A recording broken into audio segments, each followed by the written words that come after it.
All right. And welcome back to the Self-Selecting Podcast, episode 15. 15 episodes in. Thank you guys. Thank you for watching.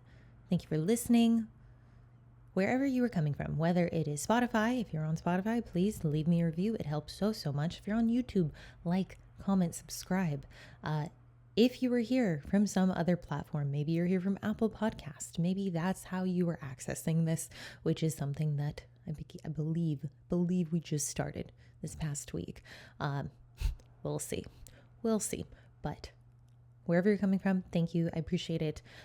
As always, if there's anything I can help you with, if there's something that we talk about in this episode or previous episodes that you're like, yo, this really resonated with me, I want more of this. I want more topics like this. I want you to cover these very abstract, pragmatic ways, methods to approach or to not approach common pitfalls with dieting, common pitfalls with building, common just obstacles or just bullshit that kind of seeps through whenever you are in doubt about whether you're doing the right thing, which in this time, like for those of you who don't know, I've been doing this for a minute. I first started tracking, like I actually downloaded MyFitnessPal. It was like 2010. My mom was going, like, she started a weight loss challenge. Like she participated in one. I mean, she didn't start it and then like take participants. She was like, I want to lose weight. And like I came home and she's like, okay, and I saw her like on her phone. I was like, oh, what are you doing? She's like, I'm tracking what I'm eating. I'm logging it, my food diary, because I'm going to lose weight, because this is something at the school she worked at. She's like, they are giving away like cash, like a significant amount of money, like cash prizes to different tiers of people who win at this competition. And this was when I was in high school. So my sister, she'd already moved out.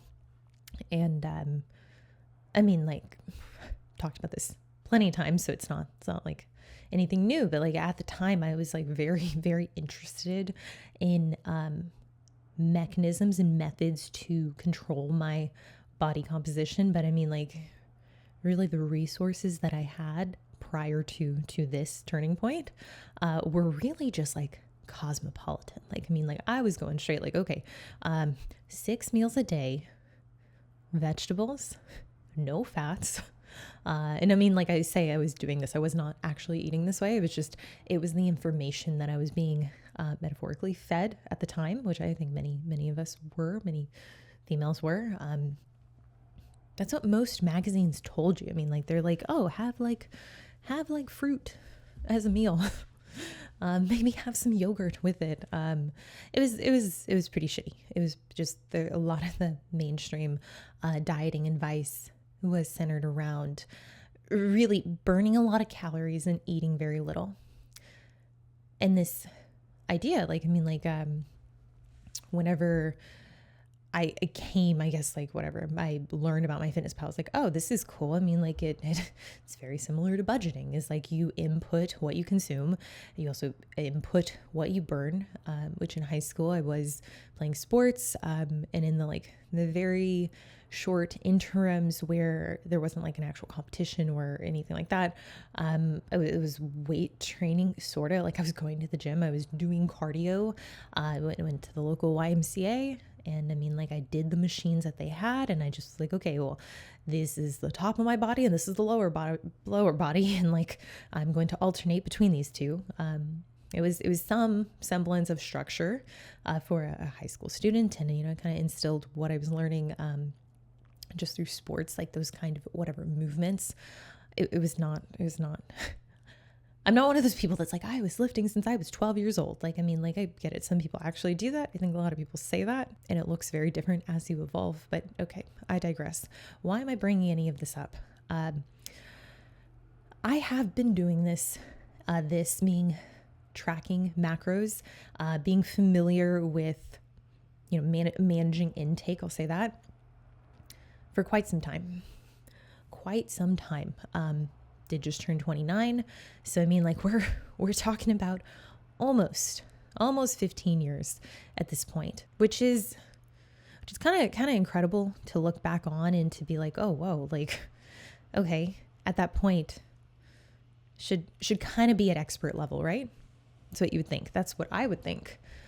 Anyone who tells me like, hey, I have been doing something for over 10 years, I'm like, you should have it figured out, like for the most part. You should have very few rudimentary questions, I would think. So whenever I get on a call, I speak with someone who's like, hey, I'm really struggling. I'm really struggling with this tracking, with this flexible dieting thing, because frankly, like it's a lot of work. It takes a lot of time. And I don't think, what I've realized is I don't think that people actually mean the tracking itself, like going into MyFitnessPal. I don't think that they're meaning that itself takes a lot of time. I think what they're saying is the bandwidth around tracking and the decision making due to a lack of skill, a lack of knowledge around it. That is very tiring. And that I completely agree with. That can be very tiring, especially if you're someone who's very analytical.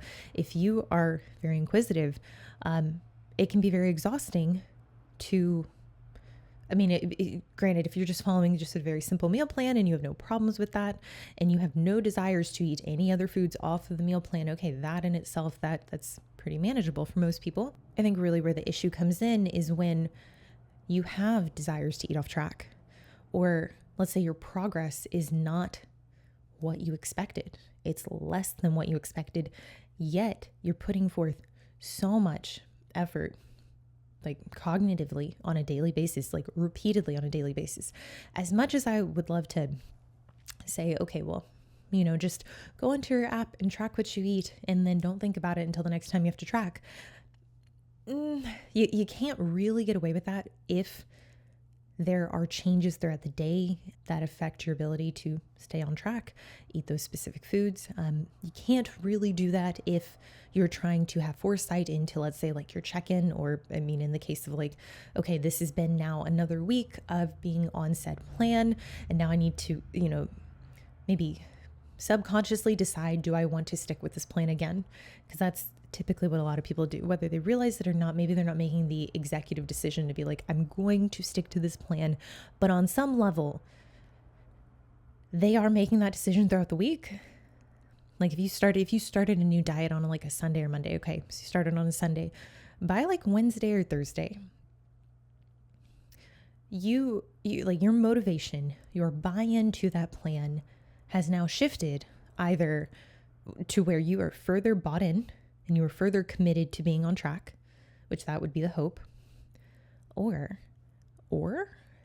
you're going in to Thursday, Friday, Saturday, like, fuck this. Like, I cannot wait for an excuse to go off plan. Oh, I have a baby shower on Saturday. Oh, we're having some friends over. Amazing. There's my excuse. There is my opportunity to fall off track. And I'm using a very extreme sense. Like most people, I don't think are actually consciously thinking that. I think it's more, and like obviously this can go in progressions where maybe you have that event and you're like not fully bought in, and throughout the week, like your efforts, like you see your scale weight go up, down, but now like Wednesday, Thursday, it's up and you're like, yo, what the, like, I've been on plan. Like, why is it not going down? Like, I literally followed everything. I did the cardio. I did everything. I even like turned down food last night at dinner. I just like ate exactly what I planned to eat. Okay. Why isn't it reflecting? And maybe at that point midweek, maybe that Thursday, Friday, you're like, okay, well, I've got an event coming up. Maybe I can get away with some slight non-adherence or some slight overages. It can't be that bad, right? I mean, like I've been on track so much of this week, like being a little bit off track is okay. I think that's where these like firm, deep-seated beliefs really start to integrate and just become something that moving forward, your perspective on dieting as a whole begins to shift. And I realize we're like 10 minutes in now. I'm just like giving you a prompt for today, but like literally that's what we're talking about. Is like, where do these beliefs come from? What are these beliefs? And I mean, like there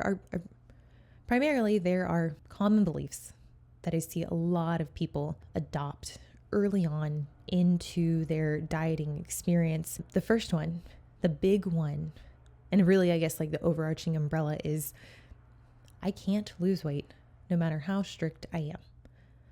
No matter how on track I am, can't lose weight.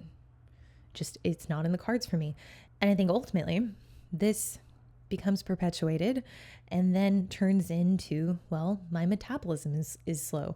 I don't respond to diets. Like most diets don't work for me.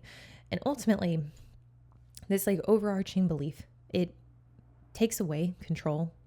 It takes away your autonomy to have control over your body composition, ultimately making it to where you going into any diet will already be a little skeptical, a little pessimistic about, okay, well, I've done this before. It's not my first rodeo. I know how this goes. You put me on a plan. I start it. One or two things happen. Maybe I stick with it. Maybe I have good results, but eventually I fall off the plan.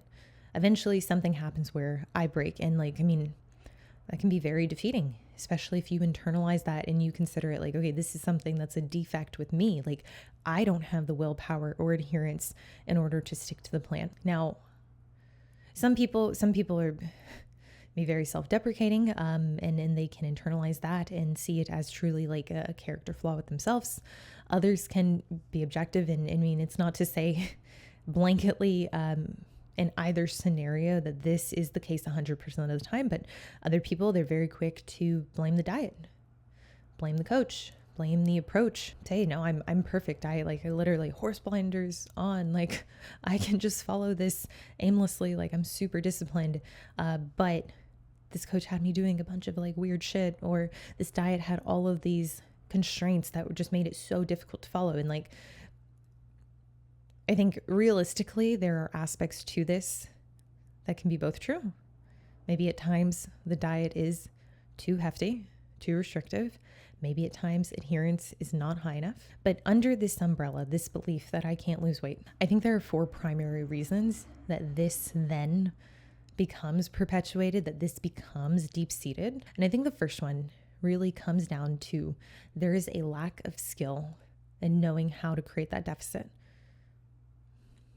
So like if you're not good at creating that deficit, if in your mind you're like, okay, well, I know what I'm doing right now. I know that this is resulting in me maintaining. It's not resulting in me getting necessarily fatter, but generally this is like the way I eat currently is definitely not moving me to a better physique. And if you want a better physique, that in itself, not getting leaner despite effort being put forth, that can be defeating. So if you're not good at following a diet, if you're not good at following a cardio regimen, or just even just like being consistent with a regimen in general, like whatever kind of diet it is, if naturally over the course of a week, you find that like, okay, you can be on track for a few days, but then inevitably after day 5, after day 6, you kind of get bored, your motivation begins to dwindle. You begin to look for opportunities to switch things up.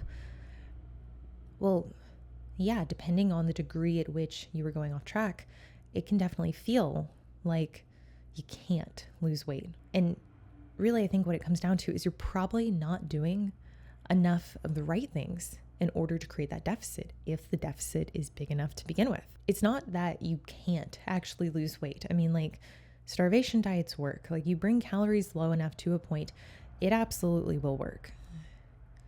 It's the fact that like these efforts, they're misdirected. They are being put towards aspects of a program that frankly, they might not be moving the needle very much at all. And that's where I think it's important off the rip to be very clear about the size of the deficit that you want to create. So when we're talking about like I'm 130 pounds-ish, a little bit more, we're talking about a 1% rate of loss per week, so 1.3. I mean, that in itself is a hefty deficit. It's a sizable deficit. It's not too great, but it's commitment. It's not something that I'm going to accidentally be in, like passively, specifically if I'm going off like hunger signaling. If I'm eating out multiple meals a week, like, and not saying multiple meals a day, multiple meals a week, you take like 3-4 meals a week that you're eating, not even like a cheat meal. You're just talking about something like Chipotle or like Waba or like just sweet greens, like something that is inconsistent or hard to track in terms of like the portions that you were given, the amount of oils that are used. When you're looking at this, like compared to the kind of deficit that you need to create for literally 1-ish pounds a week, it's very easy to undo that. And I think a lot of people, they underestimate how adherent they actually need to be, how accurate the food reporting needs to be. If you were looking to create enough of a deficit, if you were looking to establish buy-in, which is something I'm going to cover in a second, but if you're looking to really change that belief that you can't lose weight, well, the first thing that you need to do is really establish, okay, week 1, or I guess like the program as a whole, how do I plan to approach this weight loss? Is the deficit that I'm creating, is it going to be big enough to actually see the results that I'm after? Like, I mean, we're talking about very simple math. You want to lose a pound a week, which, like, if you're 100 pounds, that's 1%. But if you're anything greater, you gotta do a little bit more than 500 calories a day. Like a 500 calorie deficit a day, it's going to be adequate. And I think for most people, it's going to be motivating enough to see, to keep them on track generally with the diet.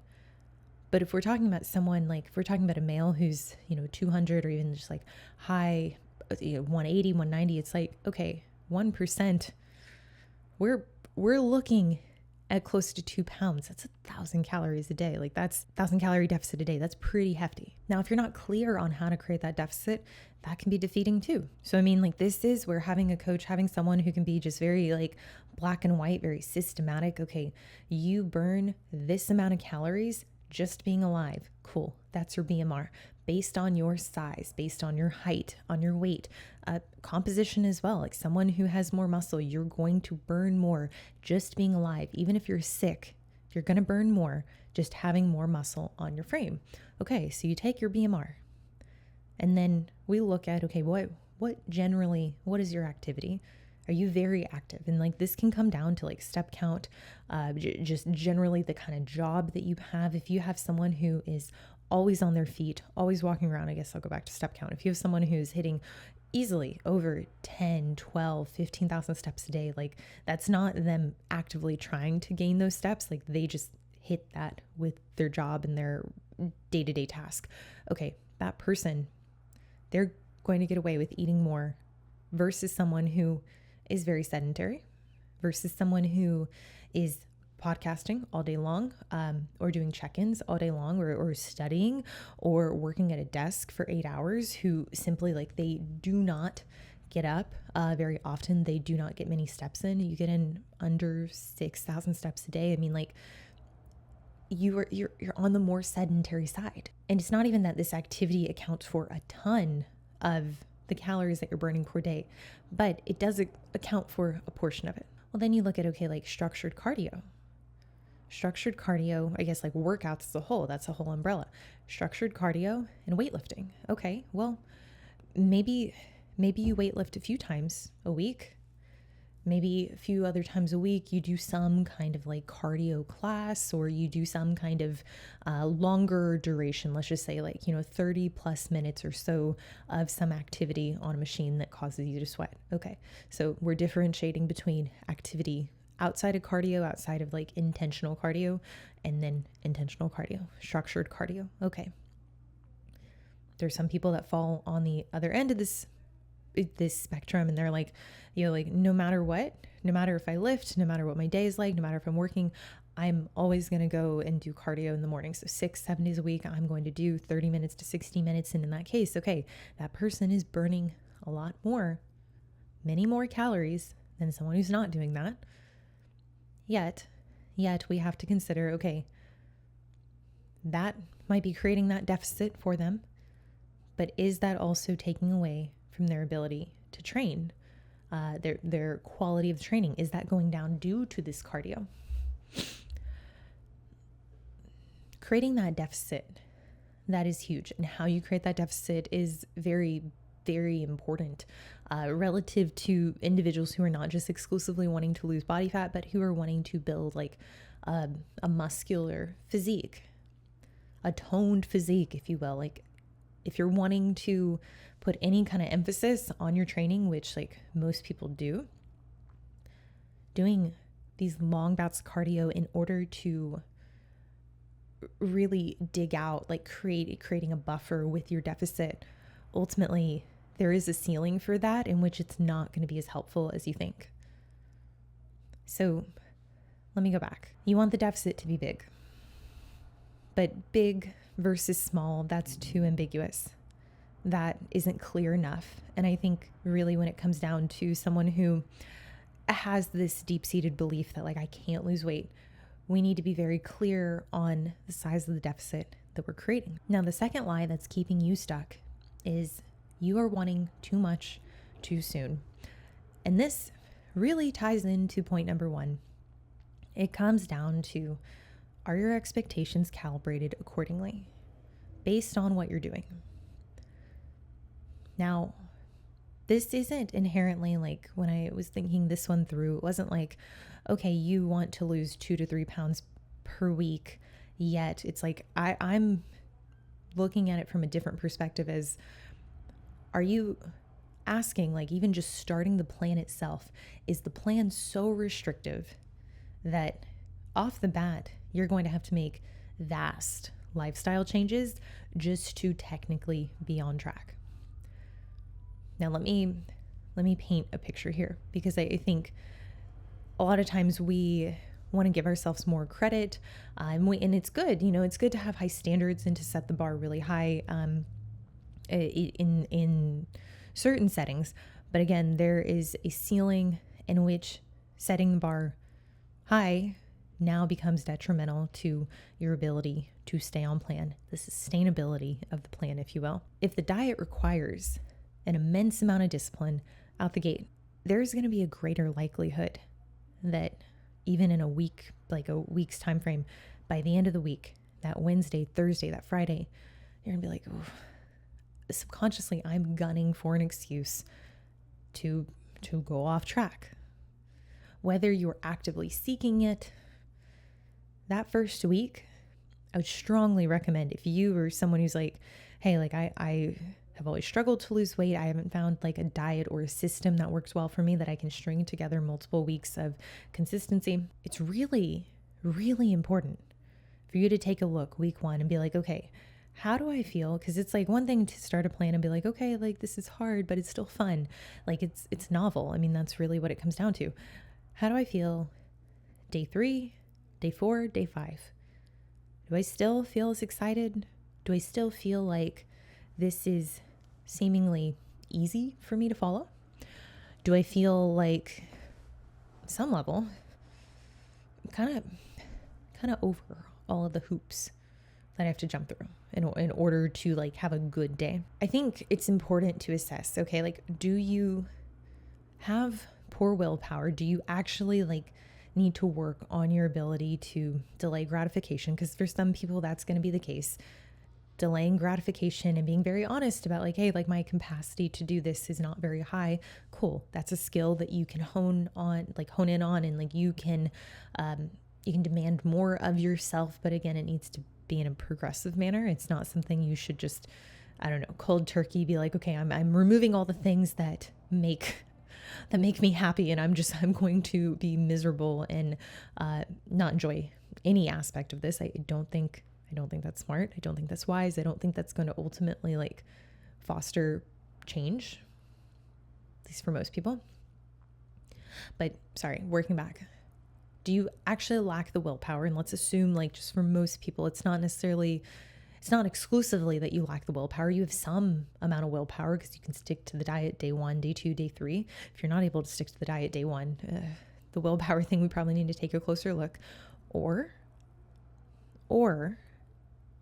we need to consider whether or not the diet is too restrictive. We need to assess, okay, what is the difference between what you've currently done versus what you need to do in order to be successful on the diet? So what does that look like? Because for me, like I've been of the belief, and this isn't just with dieting, I actually believe in the same philosophy, like in relationships, is like simply having opportunities to go off track, to be non-adherent. It's only a matter of time. Like, I mean, completely avoiding them is impractical for a lot of people. Completely avoiding going out to eat, that's going to be tough. I mean, like, maybe you can do it for a while, but eventually you're going to be faced with that problem. And for me, I would much rather be prepared and be, let's just say, tested, so that I understand, like, okay, what is my reaction? What is my impulse? What is my default? So that if it's not smooth, if I do have a tendency or desire to go off track, well, at least I'm faced with that now. I'm faced with the reality that, like, oh, like, my adherence isn't impervious to temptation. Like, we get the chips at the at the restaurant, like, every time I want to eat them, whether I'm in prep, whether I'm not, the desire to eat them is still there. It's just a matter of what happens in between seeing the chips on the table, or even like sitting down at the restaurant and knowing, like, hey, they're gonna fucking bring me chips. Like, this is gonna they're gonna bring me bread, because that's what they do. And I would like them to do it normally, but right now I do not want them to do it because I will be tempted to eat them. Hey, can you, it's okay, I'm good. We don't need them. We're not gonna eat it. Thanks. Like, the desire might always be there to go off track, because simply we're looking at the nature of dieting and the desire to kind of indulge. I mean, that's really at the core of it. That's what it is. Versus the desire to pause and consider, be like, hey, this behavior is going to result in this today. Okay, well, maybe it's just, yeah, I eat the chips today and then my weight goes up a little bit more overnight. But you know what? It's like, it's not the end of the world because I didn't have that many. But then you reflect on, like, okay, but what if I do this every time I go out to eat? Because in this fictional setting, you're only going out to places that give you free bread and chips. Okay, well, let's say you go out to eat multiple times a week. Let's say that is a very common occurrence for you, and you're always like, that temptation is always there. Okay, well, if you indulge every single time, what does that look like? Well, maybe if you're in a diet, maybe it results in no lost fat that week. Maybe you go to check in with your coach and you're like, 0.2. Fuck, like, it's not good. I didn't move the needle much this week. Yet the real issue with this, it's not that you didn't like, the weight didn't go down. That's not the primary issue. The primary issue is that week still contributed to you incurring dietary fatigue. So in your mind, you ate the chips, let's just say 3 times that week. Like, you stuck to your, like, I don't know, chicken and broccoli and rice order at the restaurant, or like you got something that was technically on plan, but you also indulged in the chips too.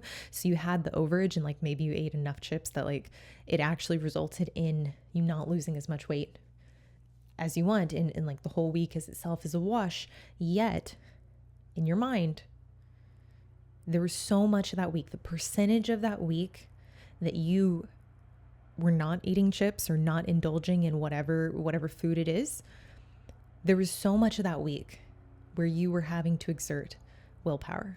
So you consider, okay, like, your willpower, it's a finite resource. As stress begins to go up, as stress accumulates as a whole, as new stressors come into the picture, it's like that resource will become exhausted. And then hopefully you do things on a regular basis. You have some kind of daily hygiene practice that allows you to, that allows that willpower to be restored. Cool. Maybe that is sleeping. Maybe that's lowering those stressors. Maybe that's taking time for yourself, whatever. But you're consistently going through that cycle of depleting willpower. Yet the dopamine, the amount of time that you're actually like spent enjoying and like, getting yours, eating the chips, eating the bread, whatever the food is, whatever the thing is that is accumulating. Like, it can even be just like snacking. Like, okay, like, okay, I have the almond butter and like I have like, for me, it's like you have put like any kind of nuts like in the house. I'm like, so easy just to take like a handful here and there. And then like you do that a couple times a week, which that was like a real problem for me. Almond butter is like a whole other problem. Nuts, I'm like, okay, well, It's so easy to grab from. It doesn't take much. It doesn't take much for that in itself a few times a week, accidentally, unintentionally, subconsciously. Oh, I'm having a hard time. Okay, sure. Cool. Goes in the mouth. Well, now that deficit, which was the first lie, is like the deficit's not big enough. Like you don't know how to create the deficit. That first part of the equation, the first issue, you're not in a big enough deficit. And now your expectations are, okay, I'm going to continue to lose weight at, whatever degree I'm aiming for. But what you're finding is that like your efforts, they don't actually match up to what your expectations are. And that willpower is consistently being depleted. And over time, it's not even just like, okay, every week you get more willpower. It's like if you were on a program for 3-4 months, by month 4, you're probably going to be vying for at least like a holding period, at least a time where you get to be like, okay, like now I'm going to intentionally have these overages or have these flexible, intuitive periods more regularly. It's baseball season coming up. Okay, like I want to be able to go out with people and get drinks. I want to be able to attend like social events and not have to really stress about this. I want to have like a good chunk of time where I'm not in this like rigid mindset around dieting. I understand it. I do. It's just like where this becomes a problem is that you're consistently undoing that deficit in such a brief like a momentary lapse. You're having these brief periods where you're demonstrating cognitive dissonance, like this thing that you want to get leaner, you want to work towards your goal. But in those moments that frankly, that it's such a short duration of like compared to the rest of the week, those are ultimately undoing the 90% of the week where you're on track, where you're depleting that discipline.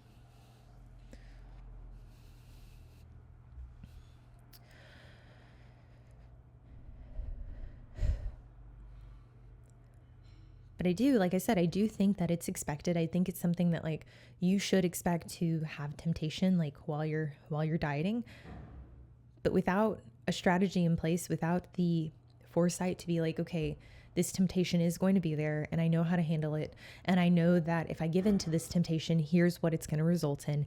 And I know that consistently every week that I burn where I don't lose weight, ultimately this is going to make it harder for me to get to my goals. I might not even reach my goals. If my goal is to lose 15 pounds in 3-4 weeks, yet I'm finding that, let's say 4 to 6 of those weeks, I did not execute well enough. So those weeks were kind of a wash.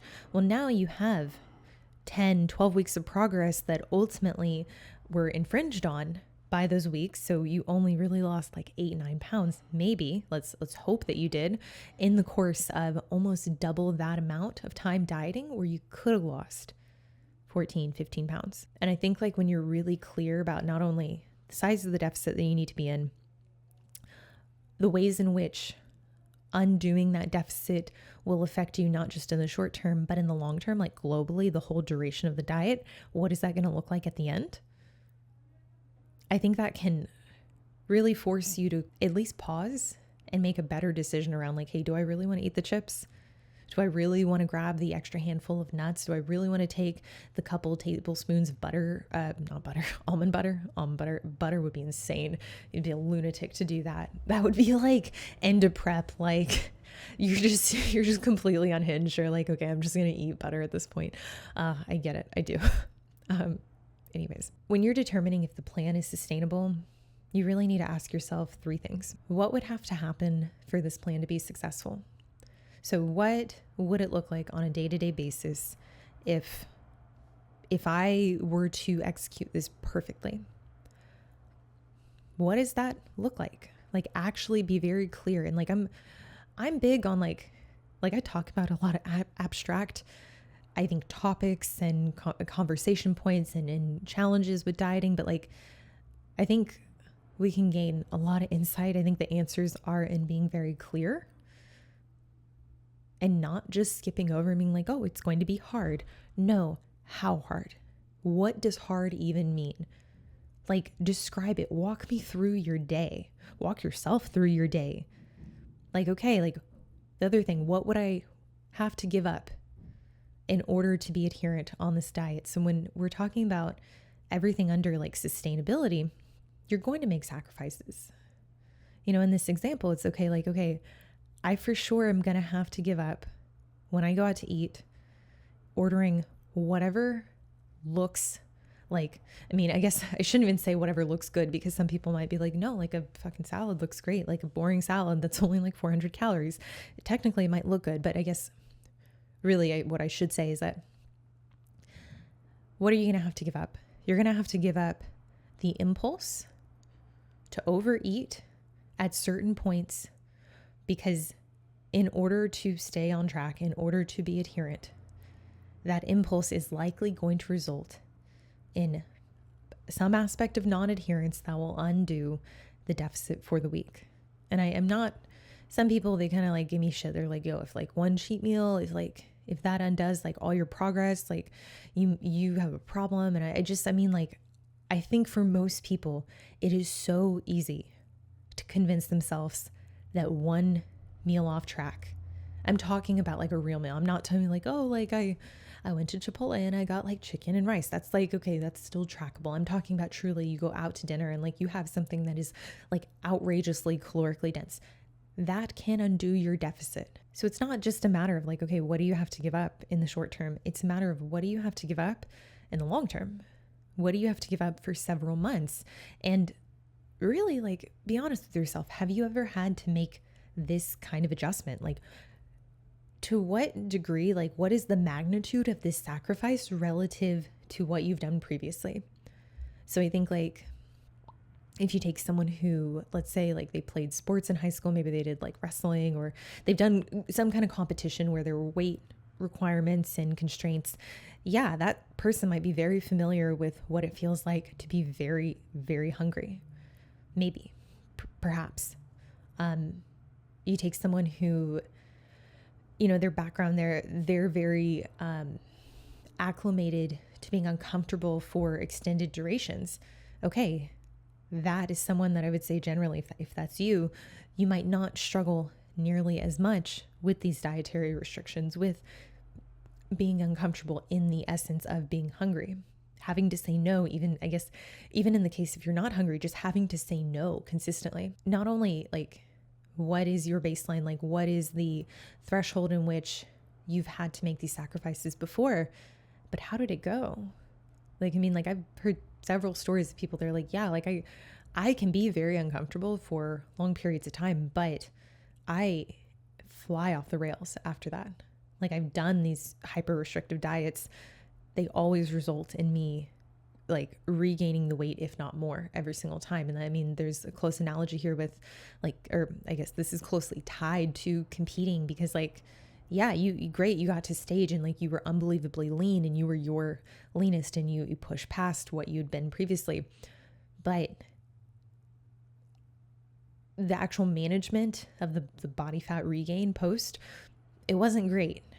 So, I mean, like, yeah, you get credit, you get like the star for like getting on stage and actually making it. I do think that you should be awarded like points in that aspect, but we shouldn't completely negate that, like, okay, in order to do that, it caused this massive compensation after the fact. And I think this is something that we really have to consider, and we have to factor into the degree of a deficit we're going to create, how rigid the diet's actually going to be, whether or not we should continue dieting for another 4, 5, 6 weeks. And last question, like, do you have the ability to actually see that out? Like, these sacrifices, the things that you would have to do in order for this diet to be successful.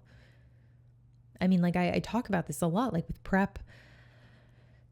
I think a lot of people, they assign blame to their circumstances. Like, I mean, it's fucked, but like their partner, their family, their job. And like, it's good to be honest about like, okay, where are the stressors coming from? But like, I've gained a lot of insight having people open up and be like, no, it's like my partner makes this incredibly hard because of these reasons, because maybe they're not into the lifestyle. Maybe they don't understand it. Maybe they intentionally, unintentionally, hopefully unintentionally, just make the process of dieting more challenging.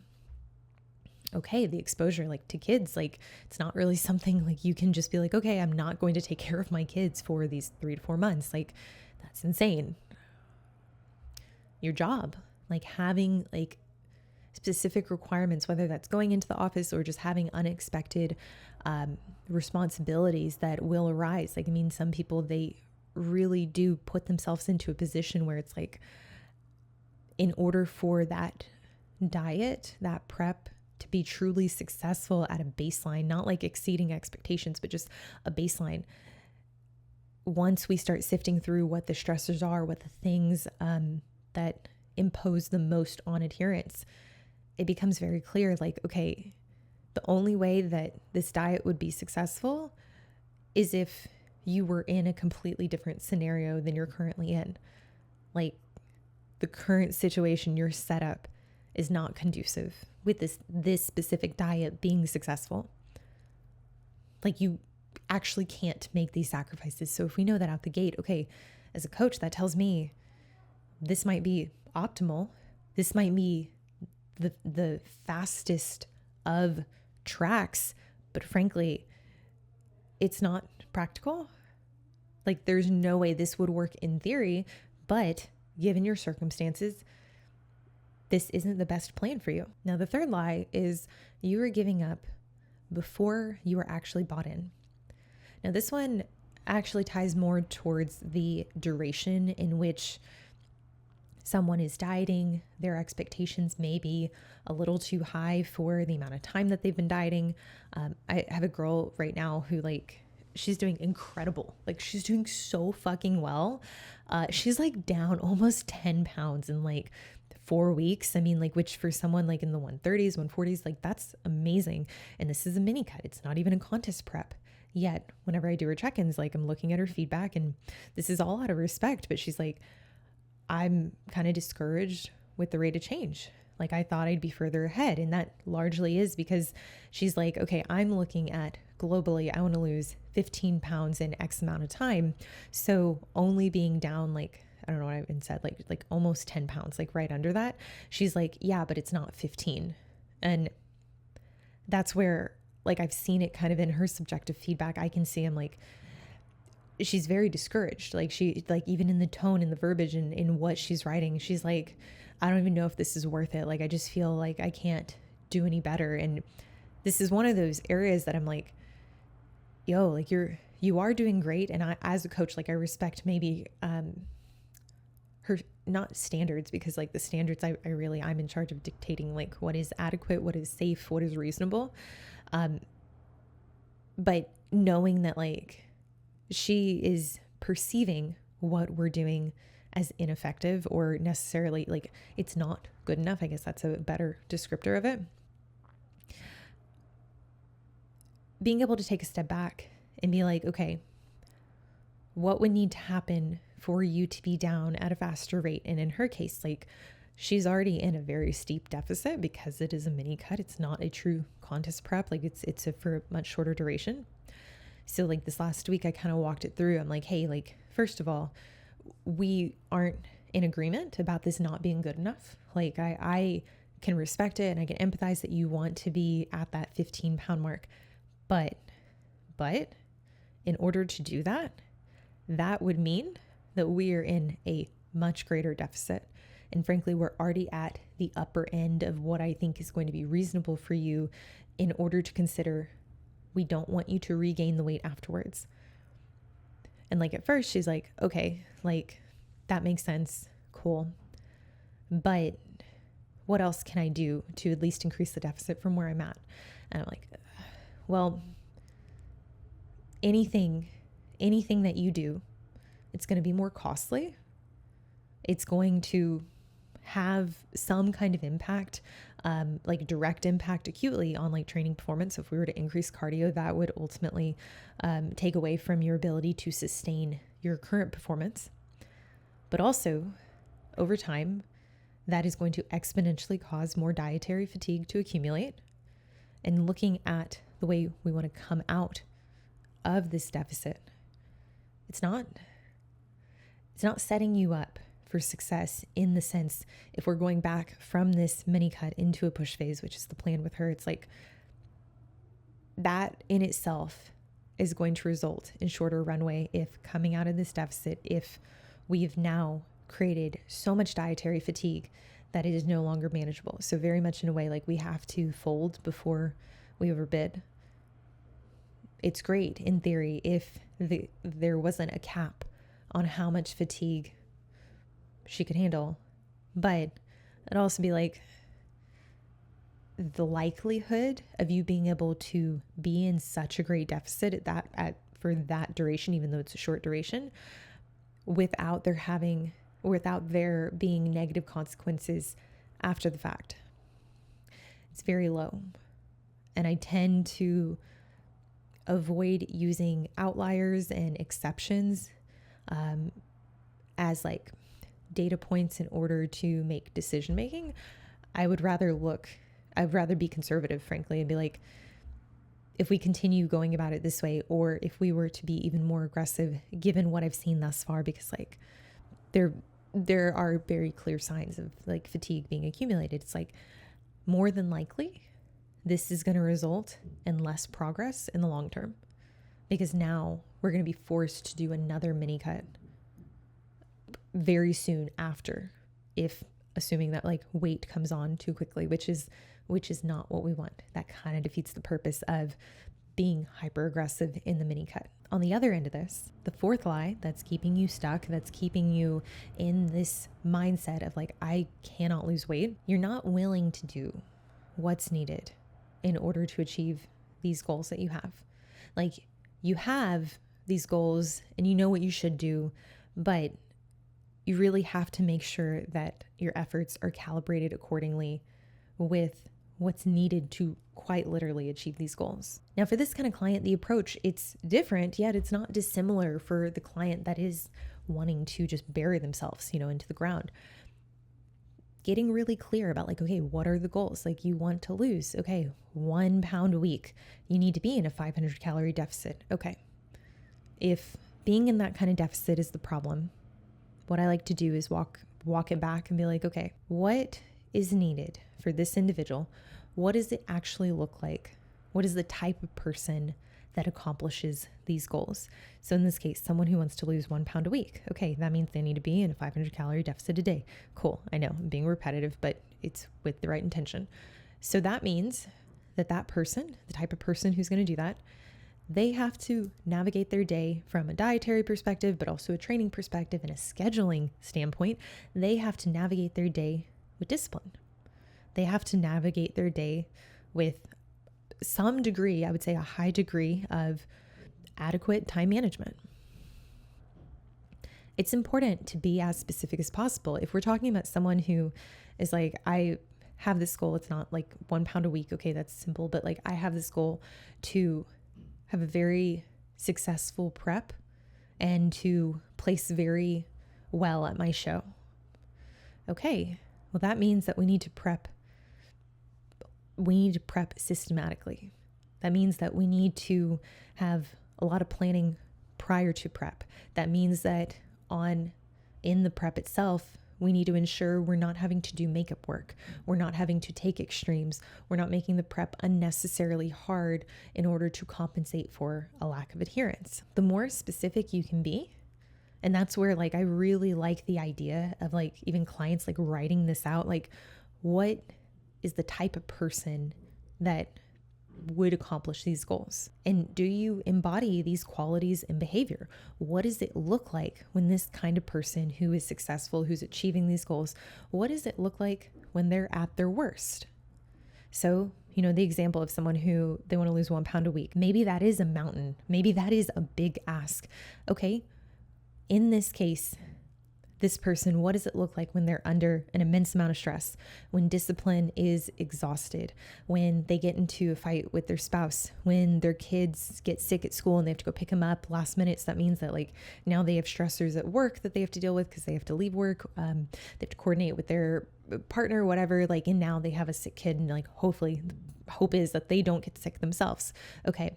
What does discipline look like then? What does adherence look like? What is the average behavior that this person has? Like, not their worst, not their best, not when motivation is super high and through the roof and they're exceeding all expectations, but what does it generally look like when this person is at that average level of motivation, average level of discipline? Instead of just aiming, for like, okay, I'm going to start this plan. And I guess like, let me go back, because even with like the competitor, I want to touch on that because I think it's really important, because a lot of people have high aspirations in the sport of bodybuilding, yet I think they fail to get very specific with what it looks like to achieve those aspirations. And like, just like I did with the, okay, what does this person look like at their worst? You're at the tail end of prep, and let's say like you are hungrier than you ever have been, and you find out like, okay, like, the scale's not moving in the right direction, or it's not moving nearly as fast as it needs to. So we do have to dig a little bit, despite hunger already being high. Okay, maybe you do have a lot of personal stress.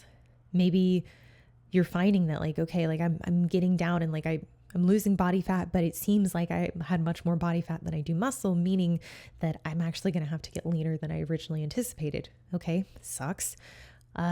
Well, time is, running out. This means that we're going to have to be more aggressive the last half of prep than we would have liked. What is the type of athlete? What are the qualities that this athlete has that is going to achieve what you're aiming for? So, okay, to turn pro. Let's say you did everything that you could, but like you're finding, okay, it still is going to require more. Does this person deviate from their diet? Do they fail to communicate with their coach that like, hey, I'm not cheating like on my diet, I'm not going off track, but I am having urges to go off track. Like I'm finding it, I'm harboring more anxiety and negative emotions when I'm like in the kitchen or when I'm thinking about food. I'm actually really struggling with managing my stress.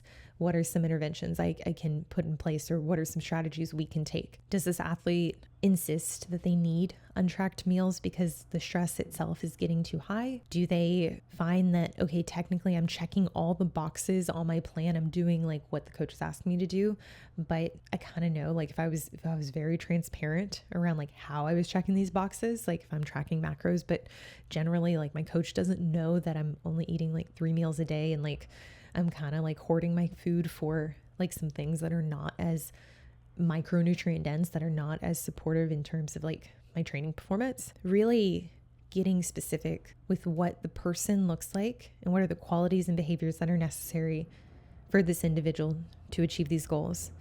And then auditing, okay, are my efforts mirroring my expectations? I really, really think that's key. And I think it's completely okay to go in and be like, okay, is this a problem actually related to the type of deficit that I'm in, the degree of deficit I'm in, the plan itself? Like, is it a qualitative data?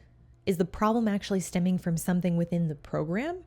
Or is it stemming from an aspect of my perception around the program that ultimately needs to be addressed? Am I finding that what I'm experiencing on a day-to-day basis is something that needs to be communicated, because over time, that fatigue, that doubt around the program is eroding the buy-in that I have, ultimately making it more likely that I'm going to go off track? Like when I talk about non-adherence, when I talk about people who are like not willing to do what's needed, it doesn't come from a place of judgment or being like, oh, you're not good enough for this. Because I don't think that when we look at adherence, when we look at motivation, discipline, I don't see these as binary like qualities. I see them as something that can be developed. I see them as skills. Like these are things that we can work on and we can get better at.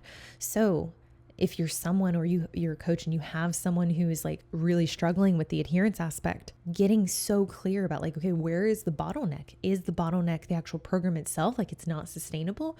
Or is it that this individual doesn't have the skill that's needed in order to adhere to the program itself. The skill itself needs to be worked. We need to create an environment in which it can be developed. But ultimately, it's probably not going to happen in the environment in which they don't, like they, the client, or you, the individual, you don't feel like you can communicate that it's hard. I think one of the most overlooked aspects of non-adherence is whether or not the client can actually own non-adherence, whether they can actually be honest and are even honest with themselves around like, no, like the program is pretty reasonable actually, like 500 calorie deficit a day is like, it's not unbearable, but it's the guilt and the shame that comes with being like, fuck, this is actually much harder for me at this point in my life. This is something that requires more give than I realized, than I initially anticipated. And I think that is the case for a lot of people. I think they go in with the expectation that like, no, I'll be able to hack this. I'll be able to do it pretty seamlessly, until they can't, until they're at a point where it's like, well, I didn't anticipate how quickly I would run out of discipline on a diet like this. And granted, there's a lot of application here, like for the prep client, for the first time competitor who is like, well, I see other people do it. I don't think I'm far from that in terms of discipline. I should be able to figure it out. And, you want to have that motivation. You want to have that faith in yourself that you're going to be able to problem solve and just like lock it in. But frankly, that strangulation of just wanting to be more disciplined, I don't think it's enough. And I think when we run it back to like this overarching umbrella of I can't lose weight, that in itself, it's not specific enough to really be able to troubleshoot. So being able to identify like, okay, what is the lie that you're telling yourself surrounding I can't lose weight? What part of that belief is stemming from, okay, well, like what I'm actually doing, like the deficit I'm not creating, it's not big enough. Okay, well, my expectations are really, really high for myself relative to my current skill of dieting, relative to the circumstance in which I'm in, that is fixed, that I can't modify anymore. Which I think in terms of undoing these beliefs, like replacing them with something that is more favorable, that gives you more autonomy, I think that starts with being extremely clear, having a lot of clarity around the bottleneck in which you're not able to get where you want to go. I hope this was helpful. I hope you guys enjoyed this. If you would, leave me a like, leave me a comment, leave me a review. Thank you guys for watching. As always, I will see you in the next one.